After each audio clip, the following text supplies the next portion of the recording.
Notre genre ne devrait pas influencer notre choix de carrière. C'est pourtant une réalité à laquelle nous avons toujours été confrontés. Bien que de plus en plus de femmes occupent des postes dans des domaines qui étaient historiquement dominés par les hommes, elles restent malheureusement sous-représentées dans les domaines liés aux sciences, technologies, ingénierie et mathématiques. Selon Statistique Canada, les femmes représentent 23% des Canadiens travaillant dans les domaines liés aux sciences et aux technologies. La perception dont les femmes pensent réussir en recherche doit changer. Une manière de réduire ces obstacles qui n'auraient jamais dû exister au départ est d'augmenter la visibilité des femmes qui performent dans le domaine des sciences et technologies.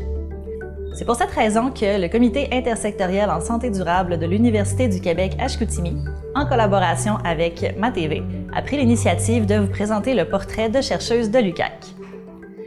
30% des chercheurs à travers le monde sont des femmes et nous avons la chance d'en accueillir 5 pour cette 3e saison du projet Lumière sur les femmes en sciences qui vont venir vous parler de leur parcours inspirant. Bonne écoute!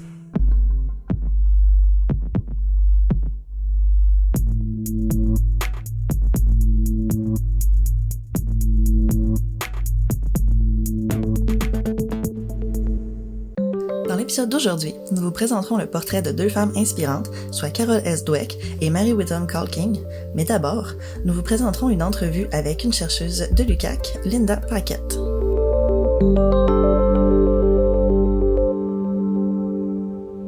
Bonjour, Madame Linda Paquette. Bienvenue sur le tournage de Lumière sur les femmes en sciences. Merci.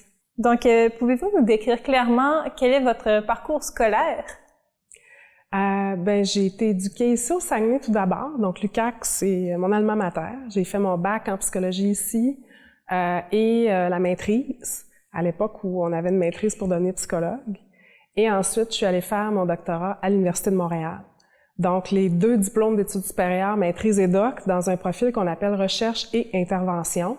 Donc, des programmes qui sont nés pour que les futurs psychologues-chercheurs puissent aussi être des chercheurs et cliniciens en même temps. Quelle motivation spécifique vous a incité à opter pour une carrière en psychologie? La psychologie, ça a toujours été un domaine qui m'a intéressée, je dirais d'abord par les histoires auxquelles j'ai été exposée quand j'étais plus jeune, des figures médiatiques dans les films, et aussi parce que je me posais des questions sur qu'est-ce qui fait qu'on est heureux, malheureux, et j'avais un grand intérêt en fait envers la littérature et le cinéma, et étrangement, c'est ça qui m'a amenée vers la psycho. Donc, j'ai commencé par étudier au niveau collégial en arts et technologies des médias. Puis rapidement, je me suis rendu compte que ce qui m'intéressait dans la partie narrative ou cinéma ou artistique ou médiatique, c'était plus la personne derrière l'histoire. Et donc là, j'ai pensé que moi, j'allais aller en littérature. J'ai commencé à étudier en littérature à l'UQAC. Et à l'époque, c'est Madame Belle-Île qui m'enseignait les théories littéraires et la psychanalyse textuelle, qui m'a vraiment allumée vers le domaine de la psychologie. Et c'est donc à partir de la littérature que j'ai changé de branche pour m'en aller en psycho. Et je me suis rendu compte que ce qui faisait que j'aimais la littérature, c'était de la psycho. Et c'est comme ça que j'ai commencé dans le domaine de la psychologie au bac. Et plus spécifiquement, ce qui m'intéressait depuis le début, c'est surtout la santé des jeunes, la santé mentale des jeunes. J'ai essayé au début de comprendre qu'est-ce qui fait que les jeunes prennent des risques ou adoptent des conduites sportives risquées, comme la consommation de substances ou les pratiques sportives risquées dans les sports extrêmes. Et ensuite, quand j'ai continué après mes études doctorales et que je suis devenue professeure ici à Chicoutimi, ce qui m'a amenée à maintenir mon intérêt vers la psycho, c'est de me rendre compte qu'il existait des approches d'abord thérapeutiques qui appliquaient la prise de risque, donc dans le contexte de ce qu'on appelle l'intervention par la nature et l'aventure. Et c'est ce qui m'a amené à essayer d'explorer qu'est-ce qui fait qu'une intervention fonctionne chez les jeunes. Qu'est-ce qui fait que la nature et l'aventure, au départ, a un impact positif sur la santé des jeunes? Puis ensuite, qu'est-ce qui fait dans une intervention qu'on amène un jeune vers le mieux-être? Donc, ce sont sur la base de ces 2 grands intérêts-là que j'ai pu devenir professeur en psychosocial et communautaire auprès des jeunes, à étudier les effets des interventions, mais aussi à essayer de comprendre les mécanismes qui nous amènent à connecter avec les autres et à aller vers le mieux-être par des interventions psychosociales. Pouvez-vous nous parler un peu du réseau Hexagramme pour lequel vous êtes collaboratrice? Moi, je vous ai parlé un petit peu de mes intérêts de recherche appliqués, si on veut. Tu sais, les conduites à risque, c'est concret. Les jeunes prennent des risques de façon concrète, consomment actuellement un projet avec sur le vapotage. Et puis, je m'intéresse aussi aux effets des interventions chez les jeunes, mais sur le plan fondamental, j'ai tout le temps eu un questionnement sur les méthodes qu'on utilise pour évaluer la réalité de façon scientifique dans un domaine qui est un domaine humain, qui est la psychologie, et dans lequel il y a des dimensions qui sont difficiles à évaluer de façon objective. Donc, dans le cadre d'un de mes projets de recherche sur les conduites à risque sportives, j'ai travaillé en équipe avec une firme de consultation américaine pour créer un capteur qui serait un capteur de mesures physiologiques, mais inertielles également, qui maintenant est vendu sur une plateforme qui s'appelle OpenBCI. Et ce capteur-là, qui s'appelle Emotibit, on l'a utilisé pour un projet de recherche, pour le valider, mais aussi ce capteur-là a été conçu pour que les signaux les vagues, en fait, qu'on crée avec nos battements cardiaques, avec notre conductance de peau qu'on appelle l'activité électrodermale, qu'on puisse extraire ces signaux-là avec un capteur qui serait complètement en accès libre et pour lequel ensuite les signaux, on peut en faire ce qu'on veut. Et le capteur a donc été conçu dans une perspective intersectorielle, interdisciplinaire, pour intéresser non seulement des gens qui pourraient vouloir l'utiliser en contexte sportif, mais aussi en contexte artistique. Et donc, il existe une branche des arts qui explore actuellement qu'est-ce qu'on peut faire avec les signaux des personnes sur le plan artistique. Et donc, c'est dans le cadre de l'utilisation de l'appareil qu'on a créé à des fins artistiques que on a vécu une expérience de recherche-création l'automne dernier dans le cadre d'un événement organisé par Hexagramme. Et là, on a tenté de créer, on a réussi à créer une visualisation en images, en mouvement, des signaux physiologiques de deux personnes qui se rencontrent. Parce que sur le plan psychosocial, ce qu'on voulait explorer avec cette expérience esthétique-là, c'était qu'est-ce que deux personnes vont vivre quand elles se rapprochent physiquement l'une de l'autre. Et là, vous savez qu'on est en contexte pandémique, qu'on sort d'une période où on a eu à s'isoler, et l'automne dernier, on est encore dans une pandémie, mais on essaie de reconnecter, et donc on voulait installer deux personnes qui s'approchent l'une de l'autre avec chacune un capteur, et les personnes pouvaient voir dans un écran leur réaction physiologique. Et quand il y avait une excitation électrodermale, ça créait un pic dans la spirale. Et donc, on a pu voir des personnes comme ça entrer en contact et voir ce qui se passait en temps réel. Donc, c'est dans le cadre de ce projet-là que on a commencé à élaborer un protocole qui avance encore et pour lequel on a reçu un financement via l'organisation Hexagramme, qui est une organisation qui permet à des gens de connecter de façon interdisciplinaire au niveau des arts numériques. Et donc, c'est dans le contexte de ce projet-là que je fais partie du projet Hexagramme, mais ça touche une question qui, pour moi, est super importante sur le plan du contact entre les personnes. C'est comment on peut peut-être même utiliser des méthodes de captation objective de signaux corporels qui donnent une idée de à quel point on est activé ou à quel point on est en réaction émotionnelle face à ce qui est en train de se passer dans une expérience qui pourrait être aussi de nature esthétique. Quel type de contexte d'intervention que vous viseriez de l'application de cet outil? Bien, en fait, pour l'instant, le biofeedback en thérapie ou en intervention psychosociale, il est utilisé pour que les gens apprennent à mieux reconnaître comment ils se sentent. Donc, ils reçoivent un retour avec une indication de réaction comme le cœur qui s'accélère, la conductance de la peau qui augmente parce que quand on vit une émotion ou quand on est activé, notre peau se met à transpirer un petit peu. Les petites glandes sudoripares sécrètent de l'eau, du liquide de sudation, et donc ça augmente la conductivité électrique de notre peau. Donc, quand on vit un événement émotionnel ou un affect, ça crée un événement électrodermal, et donc les thérapeutes qui utilisent le biofeedback s'en servent pour dire à la personne, montrer à la personne comment elle se sent, afin de l'amener à mieux identifier comment elle se sent quand il se passe quelque chose dans une relation ou dans une situation qui amène une émotion positive ou négative. de sorte à être mieux capable de réguler cette émotion-là et de choisir une action avec l'autre qui sera plus consciente, plus réfléchie, mieux mentalisée. Dans les interventions que l'on met en place actuellement, on n'utilise pas le biofeedback dans les études que j'ai faites sur l'intervention, mais ça pourrait être intégré dans la mesure où des gens pourraient être en interaction et puis voir en même temps comment ils se sentent. Sinon, le biofeedback, ça peut être aussi un outil qui nous permet d'évaluer si effectivement, quand par exemple, je mets en place une intervention qui vise à amener quelqu'un à relaxer, est-ce qu'effectivement les signaux physiologiques diminuent et montrent objectivement que le corps de la personne est en train d'être plus relax. Donc, c'est une autre application possible, mais à des fins de mesure, quand on veut évaluer ce qu'on fait avec une intervention. Vous montrez un intérêt particulier pour l'évaluation des programmes d'intervention destinés aux jeunes, notamment l'expédition thérapeutique et l'intervention basée sur la présence attentive. Pourriez-vous expliquer brièvement en quoi consistent ces projets? Tout d'abord, quand je suis arrivée à l'UQAC, j'arrivais de l'Université de Montréal, j'arrivais d'un contexte où j'avais été psychologue en contexte d'intervention avec des jeunes qui ont des conduites à risque. Puis quand je suis arrivée ici, j'ai constaté qu'il existait toute une équipe qui travaille à amener l'intervention en contexte de nature et d'aventure et que justement a utilisé en quelque sorte la prise de risque pour amener au mieux-être de jeunes.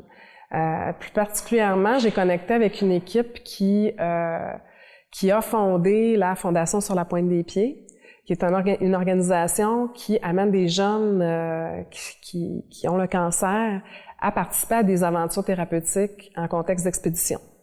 Donc, j'ai commencé à travailler avec eux pour monter un projet qui allait voir si ces interventions-là avaient effectivement des effets psychosociaux. Et ça a été la première fois que j'ai monté un projet avec des collaborateurs pour évaluer les effets donc d'une intervention. Donc, au courant de ce travail-là avec les gens de la Fondation sur la pointe des pieds, on a effectivement découvert qu'il y a des effets positifs sur le plan psychosocial. Et on a donc mené un projet qui a duré quand même 4-5 ans de collecte de données de 2011 à 2015 auprès de 7 différentes cohortes. Et une des choses qui est ressortie de façon assez présente dans les résultats que les jeunes nous ont confiés et leurs parents, c'est que ils vivaient un moment très fréquemment, ils parlaient d'avoir été émerveillés ou en contact avec quelque chose de magnifique dans la nature, les paysages, et que plusieurs parlaient de ce qu'on appelle le flow. Vivaient une expérience vraiment particulière et transformatrice dans le contexte de leur expérience. En même temps que je pilotais ce projet-là, j'ai été mise en contact avec des gens qui utilisaient différentes approches méditatives auprès des jeunes.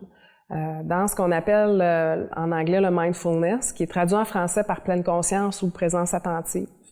Et donc, on s'est intéressé à créer un programme et implanter des programmes en milieu scolaire pour amener des jeunes à méditer, puis à tester l'impact des différentes pratiques qui amènent la personne à être capable de diriger de façon non jugeante son attention, sa conscience sur la respiration, sur l'environnement, sur différentes activités, afin de développer une capacité d'être présent sans jugement avec ce qui se passe. Et il y avait beaucoup d'études qui montraient à cette époque-là que les pratiques liées au mindfulness, donc à la présence attentive, avaient des impacts positifs sur la santé psychosociale des jeunes. Donc c'est dans cette optique-là que j'ai aussi travaillé avec des équipes qui ont voulu évaluer les effets de la présence attentive en milieu scolaire, en utilisant des méthodes semblables à ce qu'on avait utilisé dans le contexte des évaluations d'intervention fondées sur la nature et l'aventure. Donc, c'est comme ça que je me suis intéressée à ce sujet-là. Et puis, c'est aussi parce que la présence attentive, la méditation dans ma vie, c'est présent depuis que je suis adolescente. Donc, j'ai commencé à méditer assez jeune dans le contexte d'activités personnelles, puis d'arts martiaux. Et donc, j'étais bien intéressée à voir l'impact que ça pouvait avoir auprès des jeunes, surtout que dans le domaine de la psychologie, il y a des programmes thérapeutiques qui sont infusés de ces pratiques-là depuis quelques années. Donc, il existe des programmes vraiment spécifiques d'intervention fondés sur la présence attentive qui existent déjà dans l'univers thérapeutique. Alors, c'est pour ça que je me suis intéressée à ces questions-là.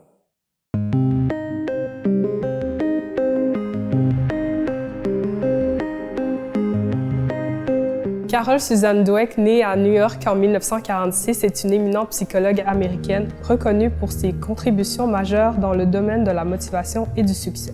Dweck a entamé son parcours universitaire en obtenant un baccalauréat en psychologie au prestigieux Barnard College avant de poursuivre ses études doctorales à l'université Yale. La thèse de Dweck s'est ainsi concentrée sur l'influence de l'impuissance acquise sur les performances scolaires. Après l'obtention de son doctorat, Carol Dweck occupe divers postes de professeur dans plusieurs universités de renom, dont l'Université de l'Illinois, l'Université Harvard, l'Université Columbia et l'Université Stanford. L'œuvre de Dweck vise principalement à éclairer sur les théories et les mentalités liées à l'intelligence. Les travaux de Dweck ont eu un impact significatif dans le domaine éducatif et au-delà, encourageant une approche plus positive et adaptative face aux défis intellectuels. En 2002, elle a été élue membre de l'American Academy of Arts and Science et en 2008, le Donald Campbell Career Achievement Award. Avez-vous déjà rencontré des obstacles liés à votre genre durant votre parcours professionnel ou académique? J'ai la chance d'avoir travaillé dans un environnement très ouvert sur le plan du genre. Je dirais que c'est peut-être plus indirect ce que j'ai vécu comme effet, mais j'ai remarqué que dans une situation où, comme mère, parce que j'ai des enfants, donc je suis une maman de jumeaux, en contexte où j'ai beaucoup de responsabilités parentales, donc quand la maternité arrive et que les enjeux de conciliation, travail, famille arrivent, ça peut être un défi considérable si, comme mère, on a plus de responsabilités parentales. Donc, c'est plus dans mon rôle de mère, dans la conciliation, que j'ai vécu des défis importants. Et je dirais que, comme femme qui travaille dans un domaine psychosocial, un autre obstacle qui peut sembler non intuitif que j'ai rencontré, c'est que quand on a commencé le projet pour créer et valider un capteur, comme moi, je suis issue plus des sciences humaines, limite santé, parce que psycho, c'est un peu entre les sciences humaines et les sciences de la santé. Ça semblait étrange pour des gens que je puisse piloter ou conduire un projet concernant une technologie alors que je suis pas issue de ce domaine-là.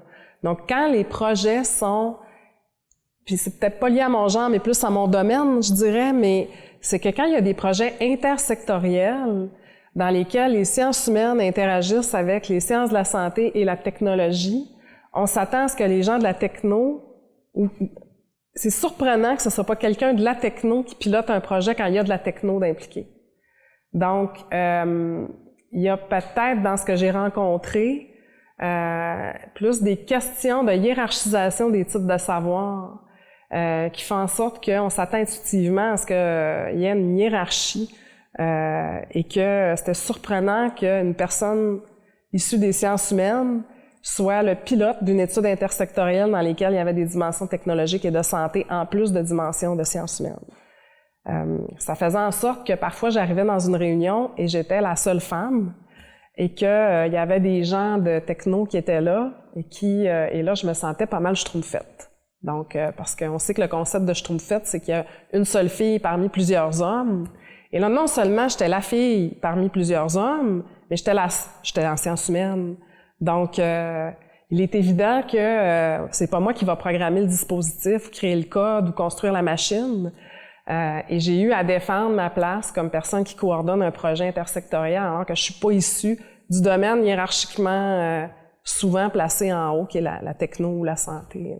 Pouvez-vous nous partager ce que vous considérez comme étant votre plus grande réussite ou fierté dans votre parcours académique ou professionnel en psychologie?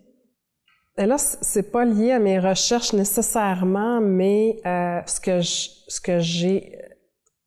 je pense que j'ai réussi à faire dans le cadre de mes projets comme professeur à l'UQAC, c'est de travailler très proche des étudiants, puis d'avoir réussi à accompagner des étudiants, plusieurs qui ont fini leur essai doctoral et qui ont pu, dans plusieurs cas, faire des projets de recherche qui leur amenaient à évaluer des interventions, donc à coller ensemble l'intervention et la recherche.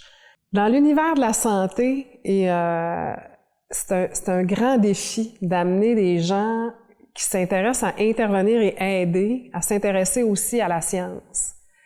Et j'ai vraiment comme objectif de connecter les deux le plus possible et à convaincre nos futurs cliniciens que la recherche est importante pour ce qu'ils font et qu'ils comprennent comment ça fonctionne et qu'ils l'appliquent dans un projet qui relie les deux. C'est ça qui me rend le plus fière, c'est d'avoir réussi à connecter la recherche et l'intervention, puis de d'avoir pu l'actualiser avec des étudiants qui sont devenus psychologues et qui ont, dans le cadre de leur projet d'essai, pu relier les deux. Quel conseil donneriez-vous à des jeunes étudiants qui veulent, comme vous, étudier en psychologie? Le domaine de la psychologie, pour devenir psychologue, c'est un domaine qui est vaste. Ma première suggestion, ça serait non seulement d'en parler à quelqu'un qui l'a fait, parce que une des bonnes choses à faire, c'est d'aller rencontrer quelqu'un qui est dans le domaine, puis de poser des questions, mais aussi de voir le domaine de la psychologie comme quelque chose qui est très multiple, en fait. Il n'y a pas juste une psychologie. Ça a été le premier choc que j'ai eu en arrivant à l'université, c'est de voir qu'en psychologie, il y a plusieurs approches différentes. Il y a plusieurs façons d'intervenir et il y a plusieurs façons de se représenter une personne qui aurait une bonne santé psychologique ou psychosociale. Donc, de s'ouvrir l'esprit à plusieurs approches différentes et de ne pas hésiter à lire. Déjà se permettre de lire des bouquins écrits par des spécialistes du domaine, puis d'aller rencontrer des personnes qui l'ont fait. Sinon, j'aurais aussi comme recommandation de ne pas tarder à regarder les programmes dans plusieurs universités, de les comparer entre elles, de voir et éventuellement de faire une partie de sa formation à un endroit et ensuite de changer quand on arrive au cycle supérieur. De mon côté, j'ai eu un très grand choc quand j'ai quitté l'UQAC pour aller faire mes études à Montréal parce que je me suis rendu compte que ce qui m'était enseigné comme des réalités factuelles était remis en question ailleurs. Et donc, ça m'a ouvert l'esprit à d'autres façons de voir les choses. Et je recommanderais un parcours qui serait varié et de ne pas hésiter à explorer différents points de vue dans ce domaine-là parce qu'il y en a plusieurs. Comment envisagez-vous votre avenir professionnel et quelles aspirations avez-vous pour les années à venir? Un des souhaits que j'ai, c'est de participer à la création de programmation d'intervention qui relierait de façon mutuellement gagnante les domaines de l'art, de l'intervention psychologique, puis même des technologies. Donc, pour doter les jeunes de meilleurs outils de fonctionnement, mais aussi pour que des interventions puissent aussi être vécues comme des expériences esthétiques. Pas juste une intervention psychosociale, mais aussi quelque chose de plaisant et qui nous amène à vivre un contact avec la beauté. Hein, cet émerveillement que l'on peut vivre dans la nature ou en contact avec autrui ou dans une expérience artistique. C'est un souhait que j'ai. De créer des contextes qui amènent à la fois une expérience qui nous aide à grandir comme personne, puis une expérience esthétique en même temps et de connexion. Et tout ça dans un contexte qu'on peut évaluer en pouvant vraiment avoir une idée la plus valide possible scientifiquement de qu'est-ce qui est en train de se produire pour les personnes qui participent à l'expérience. Pas seulement avec des données objectives d'activation, mais aussi avec des entretiens qualitatifs qui nous permettent de comprendre comment les personnes le vivent sur le plan subjectif Et puis aussi avec des outils psychométriques qui nous permettent d'évaluer de façon standardisée ce qui est en train d'arriver. Ça serait vraiment, si je me rends là, donc avec à la fois une intervention, mais aussi un outil d'évaluation qui peut être utilisé de façon qui n'est pas trop complexe pour les intervenants puis les participants, j'aurais atteint mon objectif. Merci beaucoup d'être venu nous parler de votre carrière. C'était vraiment passionnant. Merci.